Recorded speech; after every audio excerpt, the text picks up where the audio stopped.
Kisah Nabi Ibrahim alaihi salam dan Nabi Ismail alaihi salam, di balik asal-usul Hari Raya Idul Adha.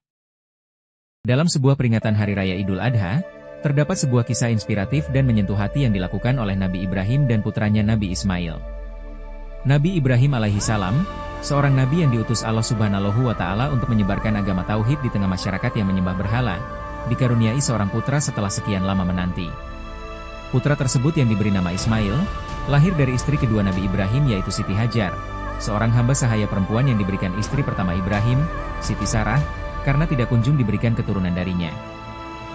Suatu malam, Nabi Ibrahim alaihi salam mendapatkan mimpi yang aneh, namun ternyata mimpi tersebut berasal dari Allah Subhanahu wa Ta'ala.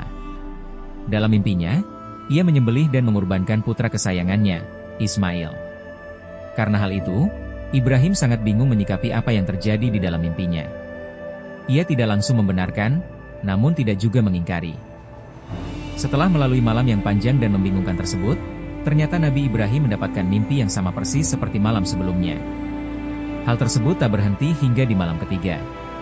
Karena secara 3 hari berturut-turut melalui mimpi yang sama, akhirnya dengan kesadaran penuh Ibrahim meyakini jika mimpi tersebut harus benar-benar dilaksanakan. Peristiwa ini terjadi ketika Nabi Ismail alaihi salam telah mencapai usia remaja. Mimpi tersebut membuat Nabi Ibrahim dilanda kebingungan dan keraguan. Bagaimana mungkin ia harus mengorbankan putranya yang sangat ia cintai? Nabi Ibrahim bimbang antara keraguan dan ketaatannya kepada Allah Subhanahu wa Ta'ala. Ia menceritakan mimpinya kepada Ismail, dan putranya yang penuh keyakinan itu justru mendukung ayahnya untuk melaksanakan perintah Allah Subhanahu wa Ta'ala. Dalam Al-Quran Allah Subhanahu wa Ta'ala mengisahkan cerita itu, yaitu dalam surat As-Safaat ayat 102. Ke anak itu sampai pada umur yang sanggup berusaha bersamanya, Ibrahim pun berkata, "Wahai anakku, sungguh aku bermimpi bahwa aku menyembelihmu. Pikirkanlah bagaimana pendapatmu." Mendengar pernyataan dan pertanyaan ayahnya, dengan tegas dan tenang Nabi Ismail menjawab, "Wahai ayahku, lakukanlah apa yang diperintahkan Allah kepadamu, insya Allah engkau akan mendapatiku termasuk orang yang sabar."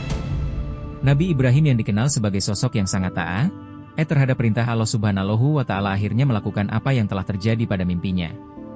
Dengan hati yang sangat berat dan muka yang teramat sedih, Nabi Ibrahim harus mengorbankan anaknya demi menjalankan perintah dari Allah Subhanahu wa Ta'ala.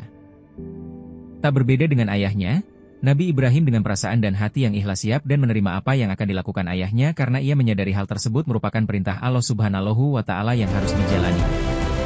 Dengan hati yang teguh dan penuh keikhlasan, Nabi Ibrahim membawa Ismail ke sebuah lembah yang berada di Mina untuk melaksanakan perintah Allah. Ismail yang telah siap untuk dikorbankan, dibaringkan di atas tanah, dan pisau tajam telah dipegang oleh Nabi Ibrahim. Saat-saat penuh kesedihan itu, Nabi Ismail lantas mengatakan pada ayahnya dengan penuh keikhlasan, "Wahai ayahku, kencangkanlah ikatanku agar aku tidak lagi bergerak, sing-singkanlah bajumu agar darahku tidak mengotori. Dan, jika nanti ibu melihat bercak darah itu niscaya ia akan bersedih, percepatlah gerakan pisau itu dari leherku, agar terasa lebih ringan bagiku karena sungguh kematian itu sangat dahsyat. Apabila engkau telah kembali maka sampaikanlah salam kasihku kepadanya." Nabi Ibrahim melakukan apa yang telah disampaikan putranya. Kemudian Nabi Ibrahim menciumnya dengan penuh kasih sayang dan linangan air mata. Akhirnya ia mengambil pisau untuk menyembelihnya. Keajaiban muncul pada saat Nabi Ibrahim hendak menyembelih Ismail. Berkali-kali pisau tidak melukai leher Ismail. Tepat saat Nabi Ibrahim hendak mengorban Ismail, Allah menurunkan wahyu untuk menghentikan tindakan tersebut dan sebagai gantinya, Nabi Ibrahim diperintahkan untuk menyembelih seekor domba jantan yang telah disediakan Allah di dekatnya. Allah Subhanahu wa Ta'ala pun memberikan mukjizatnya dengan mengganti Ismail dengan sembelihan hewan yang besar. Firman Allah, "Dan kami tebus anak itu dengan seekor sembelihan yang besar." Peristiwa kurban ini menjadi bukti nyata ketaatan Nabi Ibrahim kepada Allah Subhanahu wa Ta'ala, dan kesediaannya untuk mengorbankan apapun demi menjalankan perintahnya. Kisah ini juga menjadi simbol pengorbanan, ketaatan dan keikhlasan dalam beribadah kepada Allah Subhanahu wa Ta'ala.